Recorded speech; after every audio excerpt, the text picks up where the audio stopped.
Bodo latest update बयखौबो फरायबाय दिनैनि रादाबखौ फरायदों आं प्रमोद खाख्लारि गिबि निउज आपडेट दङ थिं एक्सप्रेस हिमा दासआ कोविड-19 भेक्सिन हाबाफारियाव बाहागो लादों आसामनि खारनायनि रानि थिं एक्सप्रेस हिमा दासआ कोविड-19 भेक्सिन थुजाबाय थिं एक्सप्रेस हिमा दासआ कोविड-19 नि गिबि डज भेक्सिन लाजाबाय होनना मैया टुइटारनि गेजेरजों फोरमायदों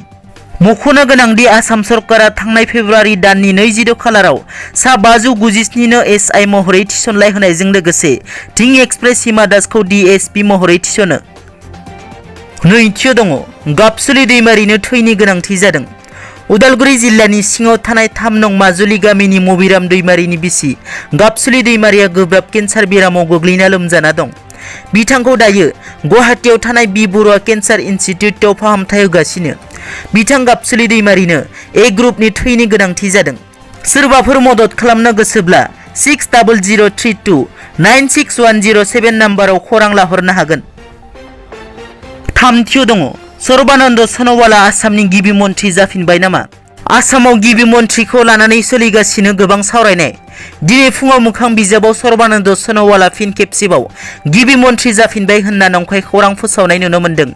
आसामाव बिजेपि एजिपि आरो इउपिपिएल हानजानि जथायै सरकार दाफुंनायाव सोर गिबि मन्थ्रि जागोन दासिमबो रोखा जाथ'वाखै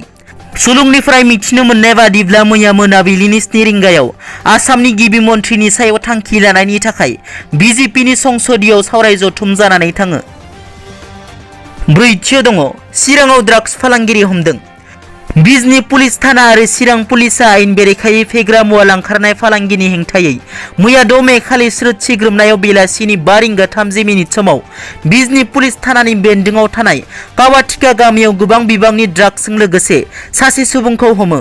हमजानाय सुबुंखौ बिजनी पुलिस थानानि बेन्दोंआव थानाय कावाटिका गामिनि थागिबि मोहाम्मद हानिफ आलीनि फिसाज्ला 29 बोसोर बैसोनि मोहाम्मद सलिमुद्दीन होनना मिथिनो मोननाय जादों लोगोसे 2.580 ग्राम लिरथायनि प्लास्टिकजों बुंफबनाय गासै 30 ता हेर'इन बोखाङो लोगोसे गासै 310 रांबो हमनो मोननाय जादों होननाबो पुलिसनि सोलोंनिफ्राय मिथिनो मोननाय जादों बाथियाव दङ हाग्रामा महिलारिया कोविड-19 भेक्सिन थुजादों कर'ना भाइरासनि थासारिखौ नोजोर होनानै कर'ना भेक्सिन हाबाफारिनि गेजेरजों 18 बोसोर बैसोनिफ्राय 44 बोसोर बैसोसिम कोविड-19 भेक्सिन होनाय हाबाफारिखौ जागायना होयो मिरु सरकारा बेबादि समावनो दिनै बिटिसिनि बारग' गाहाय थामहिनबा बिपिएफनि आफादगिरि हाग्रामा महिलारिया कर'ना भेक्सिन थुजायो